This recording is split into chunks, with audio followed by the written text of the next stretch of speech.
ധ്യാൻ ശ്രീനിവാസൻ എന്ന് പറഞ്ഞ ഒരാൾ ഭയങ്കര കഴിവുള്ള ഒരു ആക്ടറാണെന്ന് നമുക്ക് എല്ലാവർക്കും അറിയാം. അപ്പോൾ അതൊന്നല്ല അവിടെ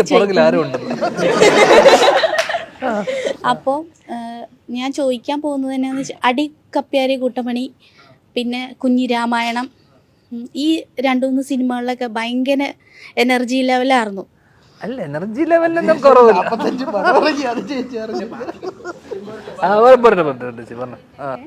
അപ്പോൾ ആ രണ്ട് സിനിമയിൽ ഭയങ്കര എനർജി ലെവൽ ഉണ്ടായിരുന്നു. അതിനുശേഷം വന്ന സിനിമകളിലൊക്കെ ഭയങ്കരമായിട്ടും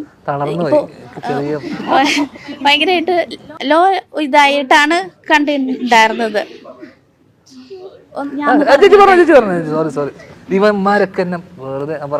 അപ്പോൾ അതിനുശേഷം വന്ന ഒരു സിനിമകളൊക്കെ ഭയങ്കരമായിട്ട് കൊള്ളൂല എന്നല്ല പറഞ്ഞേ, പക്ഷേ അങ്ങനെയല്ല, അത് എനർജി ലെവൽ ഭയങ്കര ലോ ആയിരുന്നു സത്യത്തിൽ.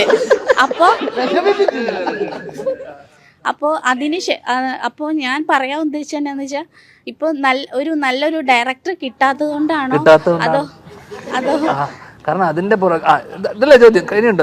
അല്ല, അപ്പോൾ ഇനി അതായത് നല്ലൊരു ഡയറക്ടർ കിട്ടാത്തത് കൊണ്ടാണോ അതോ ലേസി ആയിട്ട് സിനിമയെ കാണുന്നത് കൊണ്ടാണോ അങ്ങനെ വന്നത്? അല്ല, ഈ രണ്ട് സിനിമയുണ്ടല്ലോ, ഈ അടികപ്പ്യാരി ഇരുന്നോ ചേച്ചി, ഈ രണ്ട് സിനിമയും അന്നത്തെ എനർജി തന്നെയാണ് നമുക്ക് എല്ലാ കാലത്തും. ഈ സിനിമയിൽ വന്നതുകൊണ്ട് എനർജി എല്ലാം നല്ല സിനിമ ചെയ്യുമ്പോൾ നല്ല സിനിമയാണെന്ന് അറിഞ്ഞിട്ടൊന്നുമല്ലോ നമ്മൾ കുഞ്ഞിരാമായണം ചെയ്യുന്നത്. ഇത് ഓടും ഒന്നൊന്നും നമുക്കന്നറിയില്ല. നമ്മൾ അന്നൊരു സിനിമ ചെയ്തു, അത് ഓടി.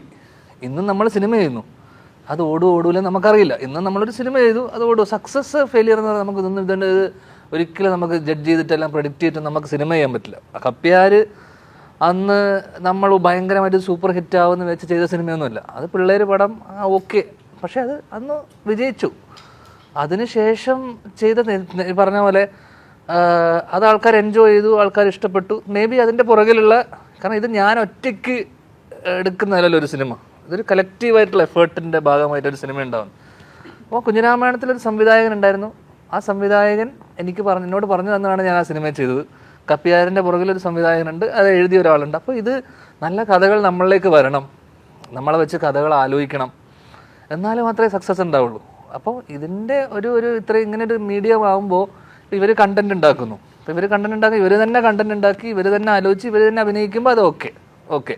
അപ്പം ഞാൻ തന്നെ എഴുതിയിട്ട്, ഞാൻ തന്നെ അഭിനയിച്ച്, ഞാൻ തന്നെ ഇതാവുന്ന സമയത്ത് അങ്ങനത്തെ സാധനങ്ങൾ ഞാൻ ചെയ്തിട്ടുണ്ട്, 1-2 അതൊക്കെ ഉടായ്പ പരിപാടികൾ ഞാൻ ചെയ്തിട്ടുണ്ട് ചില സമയങ്ങളിൽ.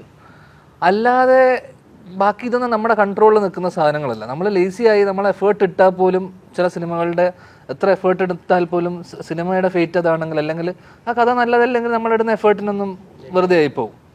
ഇപ്പോൾ വർഷങ്ങൾക്ക് ശേഷം അത്യാവശ്യം ഞാൻ ലേസി അല്ലാതെ അഭിനയിച്ചൊരു സിനിമയാണ് ആ സിനിമ.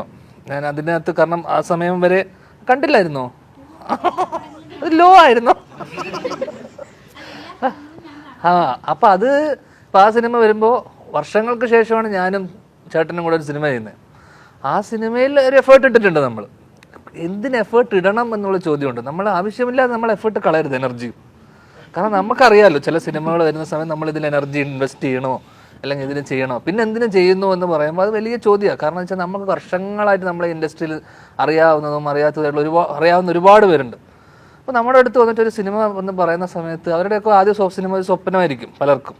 അപ്പോൾ എനിക്ക് പ്രത്യേകിച്ച് അഭിനയത്തോട് എനിക്ക് ഇങ്ങനെ എനർജി കാണിച്ച് ഞാൻ വലിയ നടനാവണം. അപ്പോൾ ഇവൻ നടനാവാൻ പഠിക്കുന്നു, അവൻ നടനാവാൻ പഠിക്കുന്നു, ഞാൻ എങ്ങനെ വന്നു എന്നൊക്കെ ഉള്ളത് പല സ്ഥലങ്ങളിൽ ഞാൻ പറഞ്ഞിട്ടുണ്ട്.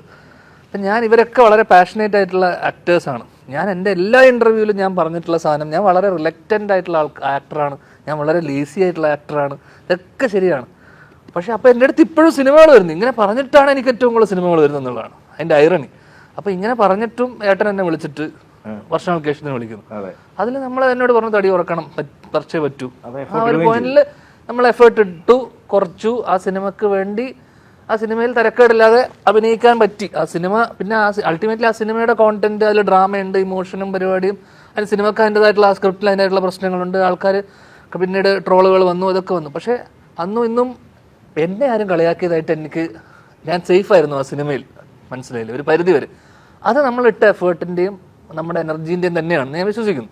കാരണം ആ സിനിമ എന്തും ആയിക്കോട്ടെ, നമ്മൾ ചെയ്യേണ്ടത് ചെയ്യുക എന്നുള്ളത് തന്നെയാണ്. അത് എല്ലാ സിനിമകളിലും നമ്മൾ ചെയ്യണമെന്ന് ചോദിച്ചു കഴിഞ്ഞാൽ ചില സിനിമകളിൽ ഈ ഡയറക്ടേഴ്സ് നമ്മളോട് ഡിമാൻഡ് ചെയ്യൊന്നുമില്ല. ചിലവർ ഇത് മതി എന്ന് പറയും, ചിലവർ ഇതൊന്നുകൂടെ എന്നും പറയും. അപ്പം നമ്മൾ എന്തും ചെയ്യാൻ റെഡിയാണ് ആസ് ആക്ടേഴ്സ്.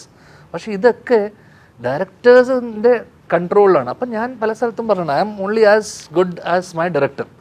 ആ ഡയറക്ടർ എത്രത്തോളം നല്ലതാണോ അത്രയേ ഉള്ളൂ ഒരു നടൻ്റെ ക്വാളിറ്റിയും അല്ലെങ്കിൽ അയാളുടെ പെർഫോമൻസും. അത് ചില ആക്ടേഴ്സ് അവർ ഭയങ്കരമായിട്ട് ട്രൈ ചെയ്യുന്ന ആൾക്കാരുണ്ട്, ഒന്നും സക്സസ്ഫുള്ളായിട്ട്, പക്ഷെ എന്നാൽ പോലും ഒന്നും ചെയ്യില്ല, സ്ക്രീനിൽ വരുമ്പോൾ ഒന്നും ഉണ്ടാവില്ല.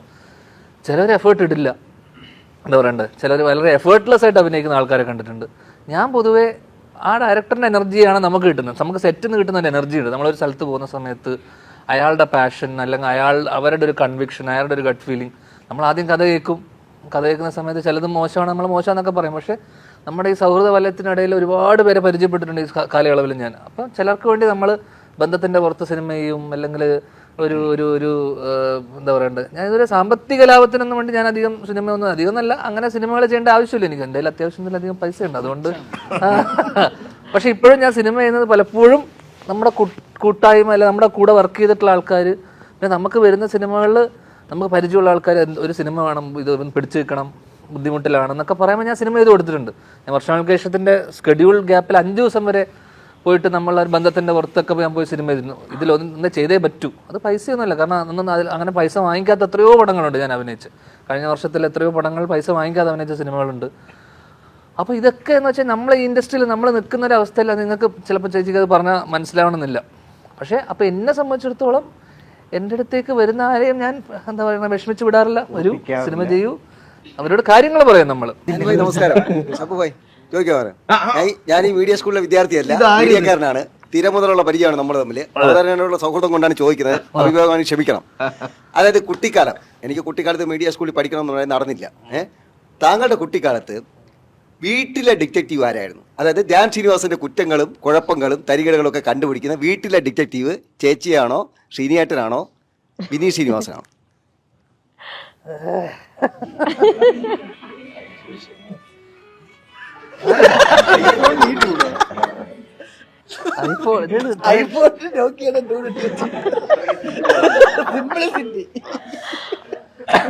ചോദ്യം മുങ്ങിപ്പോട്ടോ? അല്ല, അങ്ങനെ കണ്ടുപിടിക്കാൻ മാത്രം തക്കമുള്ള പ്രശ്നങ്ങളൊന്നും ഞാൻ ഉണ്ടാക്കിയിരുന്നില്ല വീട്ടില്. ഒരു തവണ അച്ഛൻ കണ്ടുപിടിച്ചിട്ടുള്ളൂ, അന്ന് പുറത്താക്കി. അന്ന് പുറത്താ, അത് പല സ്ഥലത്തും പറഞ്ഞിട്ടുണ്ട്. മൊത്തത്തിൽ കണ്ടുപിടിച്ച ദിവസം ഞാൻ ആക്ച്വലി പുറത്തായിരുന്നു വീട്ടില്. സത്യം. എത്ര നാൾ കഴിഞ്ഞാണ് അകത്തേക്ക് കയറ്റിയത്? കുറച്ചധികം വർഷം എടുത്തു.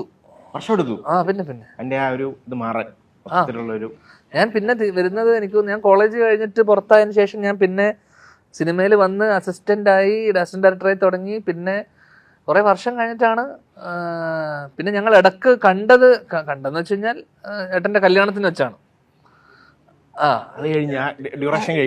ഇടക്ക് കണ്ടത്. കല്യാണത്തിന് തന്നെ വിളിക്കരുതെന്നൊക്കെ പുള്ളി പറഞ്ഞ, പക്ഷേ കാണേണ്ടി ഏട്ടൻ പറഞ്ഞുകൊണ്ട് ഞാൻ വന്നു. ഞാൻ ജസ്റ്റ് ആ കല്യാണത്തിന് മാത്രം പങ്കെടുത്തിട്ട് ഞാൻ പോയത്. തലേദിവസം ഇല്ലില്ല, ഞാൻ കല്യാണത്തിന് വന്നു, പങ്കെടുത്തു, പരിപാടി കഴിഞ്ഞ അപ്പം തന്നെ പോയി തിരിച്ച്. അപ്പൊ ഞാൻ പുള്ളിയുടെ കൂടെ ചേട്ടൻ്റെ കൂടെ ചെന്നൈ താമസിക്കുന്ന സമയം. അപ്പൊ അത് കഴിഞ്ഞിട്ട് പിന്നെ കാണുന്നത് 2013 14 പിന്നെ കേരിക്കോന്ന് പറഞ്ഞ ശേഷം പിന്നെ അവിടെ നിന്ന് ഇറങ്ങിയിട്ടില്ല. ആയിക്കോട്ടെ, കൈയടിക്കാം.